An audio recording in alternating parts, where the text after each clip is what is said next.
quand j'ai commencé donc à Valence, j'ai vu une émission qui s'appelait HIP animée par Sydney. Et ouais, ce que faisaient les danseurs dans cette émission-là, pour moi, c'était incroyable. Et j'ai commencé tout doucement. On était une bande de potes à regarder la même émission et se dire est-ce on peut réussir à faire quelques mouvements. Et petit à petit, ben, du coup, on a eu le virus de la danse. Après, on a eu beaucoup de chance parce que on était inscrit dans une MJC. Et cette MJC-là proposait justement de créer un groupe. Et donc il y avait une audition. Ce groupe-là allait être suivi par un danseur professionnel de Lyon. Alors que nous, on ne savait même pas qu'il y avait des danseurs professionnels. Et du coup, comme à cette époque-là, il y avait les rencontres de danse urbaine. Donc on allait voir les rencontres de la Villette. On était notre petit groupe et on voyait les professionnels, dont Acro-Rap, dont Mourad Merzouki, Kader Atou, Eric Mezzino et Shaouki Saïd. Donc nous, on les regardait avec des yeux d'enfant en se disant « Oh !» Parce qu'en fait, c'était vraiment les têtes d'affiche. Il y avait nos spectacles à nous, genre un petit peu les amateurs, et après le soir, le spectacle des professionnels. Et donc là, on voyait la lumière, le décor, les costumes. On était comme des gamins en disant bah, « C'est ce que j'ai envie de faire plus tard, quoi. » Ce que j'adorais en fait dans les rencontres de la Villette, c'est les rencontres. Limite, tu sais, le spectacle il commençait à finir, on commence à s'échauffer. Je dis, de toute façon, on sait qu'il va y avoir freestyle, c'est notre moment à nous, tu vois. Et c'était super parce que tu arrivais, tu pouvais danser avec Mourad, avec Storm, avec Poppin' Pete, Taco. Et il n'y avait pas de barrière. Il n'y avait pas quelqu'un qui allait nous dire, ouh là là, la scène, vous ne pouvez pas y monter. Et donc, du coup, ça, c'était génial. Mourad, en fait, moi, je l'ai rencontré un peu comme ça. C'est-à-dire que je l'ai vu sur scène, mais après, il dormait dans des hôtels. Nous, on y allait et on freestylait ensemble. C'est-à-dire qu'il n'y avait pas de barrière. Attends, moi, je suis un professionnel, je ne m'entraîne pas avec vous. On était tous ensemble. Que là, ça fait maintenant 22 ans que je travaille avec la compagnie et à chaque fois, quand Mourad il me met dans un projet, que ce soit dans mon rôle d'assistant ou dans mon rôle de danseur, j'ai toujours quelque chose à prouver. Chaque fois qu'il va te proposer un projet, mine de rien, il te fait encore confiance. Donc du coup, il faut toujours relever le défi. Si je prends une des premières pièces où j'ai dansé Diversion, et après je prends une des pièces qui m'a marqué par Yojiti, c'est deux pièces complètement différentes. Alors que quand tu vois Yojiti, une des pièces qui m'a justement beaucoup marqué, il y a beaucoup de contacts. T'arrives, moi je dansais avec une danseuse qui s'appelait Lynn. Ok, qu'est-ce qu'on peut faire ensemble? Donc il faut essayer de trouver une danse commune.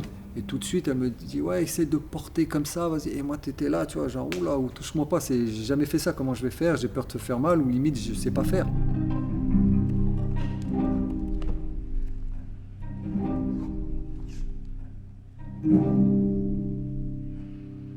Soit tu te fermes, et là, du coup, c'est pas possible, soit tu dis, ok, ben, j'y vais, quitte à faire un peu n'importe quoi, j'essaye. Et c'est un spectacle qui m'a vraiment fait du bien, parce que, voilà, c'est le travail de contact et aussi de se dire, bon, à un moment donné, Mourad il nous dit ouais, j'aimerais bien que vous soyez en académique, qu'on voit bien le corps en mouvement et tout ça. Alors que nous, en académique, voilà, pour nous, c'était pas possible. Donc c'est pareil, si tu veux, c'est toujours on a ce truc de dire non, je le fais pas, mais après tu te dis, allez, je fais confiance au chorégraphe, s'il le dit, c'est que ça doit être bien et on verra, peut-être que ça me fera évoluer. Et c'est le cas, parce que du coup, c'est vrai que quand tu vois le premier tableau de Yojiti où on est en ligne, tu vois bien les lignes, tu vois les jambes et tout, c'est hyper beau.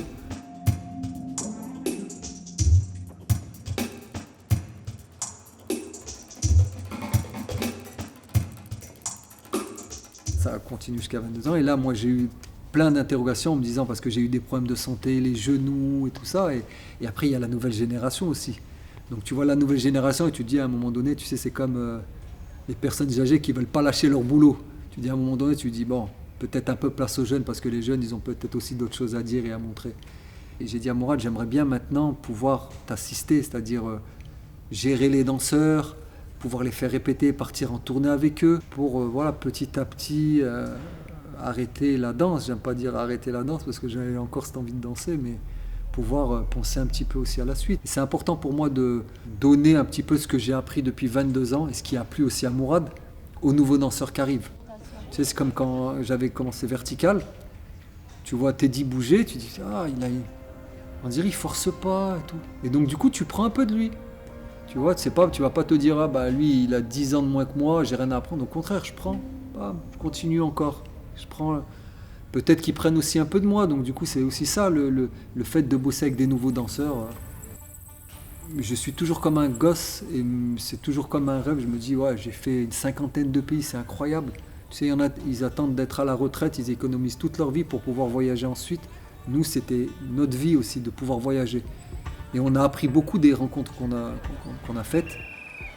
Un jour, tu es dans un bidonville en train de donner un stage.